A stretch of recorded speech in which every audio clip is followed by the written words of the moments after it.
Assalamualaikum dan salam Sarawakku sayang. Buletin Ukas edisi tengah hari 4 Mac 2021 bersama saya Lia Amira Anorikos.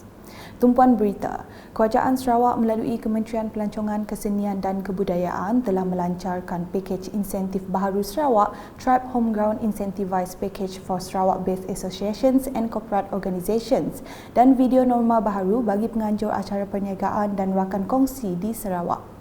Menterinya Datuk Abdul Karim Rahman Hamzah berkata, penciptaan dan pelancaran pakej Incentivized Tribe Homegrown ini merupakan inisiatif untuk menggalak dan menyokong lebih banyak penganjur tempatan.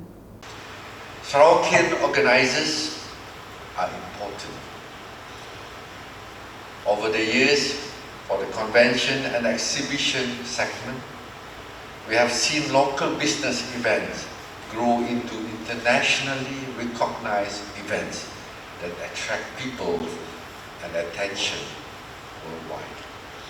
Creating and launching of today's Tribe Homegrown Incentivized Packages for local and hybrid events is our way of encouraging and supporting more local planners to plan homegrown business events. This is our way of providing industry support before the borders reopen. Beliau berucap demikian semasa memperkenalkan pakej insentif berkenaan pada bisnes event Sarawak Bersarawak Tribal Gathering di Kuching pada Rabu.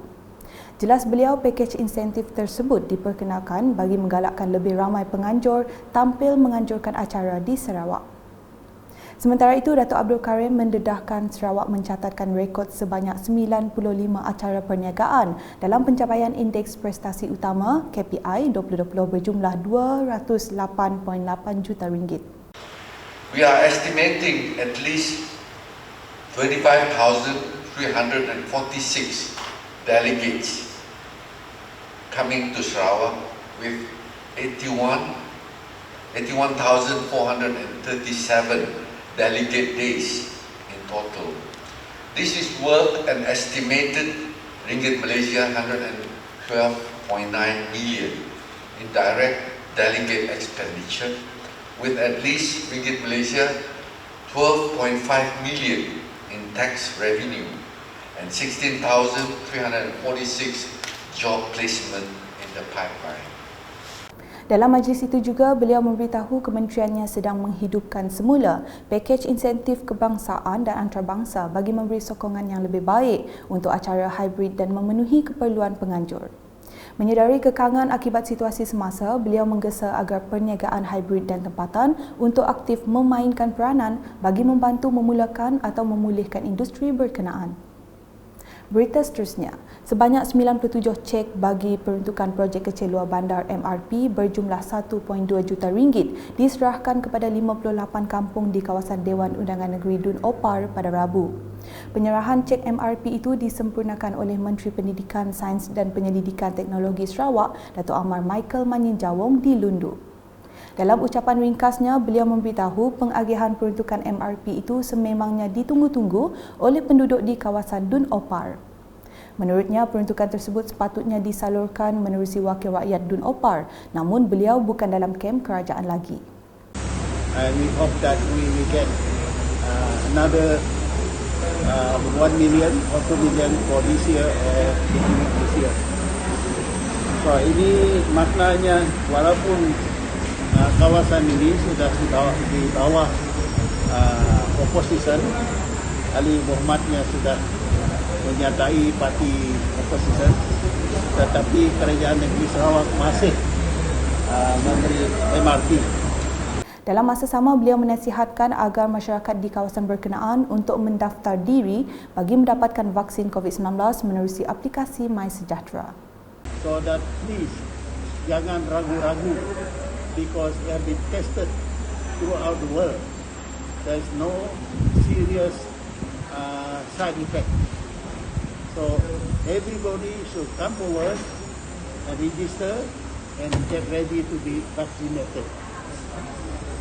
Selanjutnya di Sebuyau, Projek pertanian yang akan dilaksanakan Jawatankuasa Pemuda Parti Pesaka Bumi Putera Bersatu PBB Sebuyau merupakan satu usaha untuk menggalak serta menarik lebih ramai golongan belia terlibat dalam bidang pertanian dan perniagaan. Menteri Muda Infrastruktur dan Pembangunan Pelabuhan Sarawak, Datuk Julaihi Narawi berkata, bidang pertanian mempunyai potensi luas dalam mengubah kehidupan dan ekonomi rakyat jika diusahakan dengan serius. Jadi kita maunya nanam yang ada nilai pasaran. Misalnya adanya nanam jagung, adanya nanam terung, adanya nanam labu. Tapi bila masjid siap kelana tinggi, jangan kita cadangkan nanam labu, terung yang seberapa tinggi lah. Pokok-pokok janganlah. Tapi ada nilai semua tu. Ahli Dewan Undangan Negeri Adun Sebuyau itu memberitahu peruntukan juga telah diagihkan sebagai galakan kepada golongan belia dan pemuda untuk menceburi bidang pertanian dan menjadikannya sebagai kerjaya yang boleh menjamin masa depan serta meningkatkan sektor ekonomi di kawasan mereka. Sementara itu, Ketua Pemuda PBB Sebuyau Osman Jamil merakamkan ucapan terima kasih di atas usaha kerajaan dalam membantu mereka menceburi bidang pertanian dan berharap program berkenaan dijalankan dengan jayanya. Saya bagi pihak pemuda kawasan yang Sebuyau sekali Bapak Menko yang terlibat ucapkan ribuan terima kasih kepada Yang Berhormat Datuk Julaihi bin Hadi Narawi di atas inisiatif yang beliau ambil untuk membantu pihak pemuda di kawasan yang Sebuyau untuk terlibat dalam program pertanian. InsyaAllah pihak pemuda akan menjayakan sebaik mungkin dengan peruntukan yang telah diberi 3,000 sebuah kampung sikit lot untuk ditanam tanaman pertanian.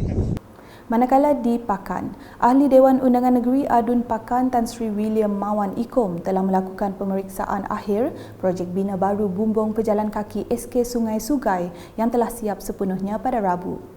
Beliau bersama penolong pegawai tadbir Pejabat Daerah Pakan, Dana Ungki, melakukan pemeriksaan tersebut bagi memastikan projek itu mengikut spesifikasi yang ditetapkan.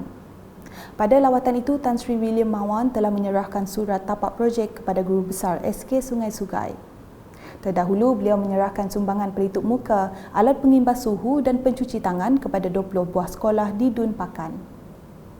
Laporan seterusnya, projek naik taraf jalan konkrit Kampung Bako bakal memberi manfaat besar dalam meningkatkan taraf sosioekonomi dan kehidupan masyarakat di kawasan berkenaan.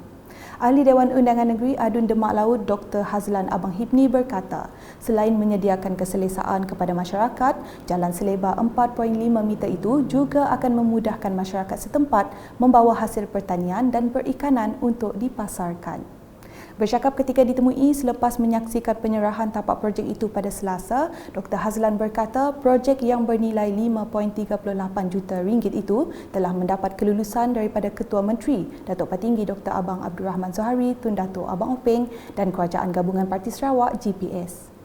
Katanya projek tersebut akan mengambil masa selama 12 bulan untuk disiapkan dan apabila siap kelak ianya akan mentransformasikan landscape Kampung Bako secara keseluruhannya sebagai kampung tradisi moden.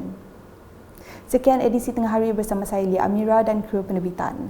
Berita lebih lanjut boleh didapati di semua platform media sosial UKAS termasuk portal ukas.sarawak.gov.my dan pastikan anda subscribe UKAS Channel di YouTube. Salam UKAS.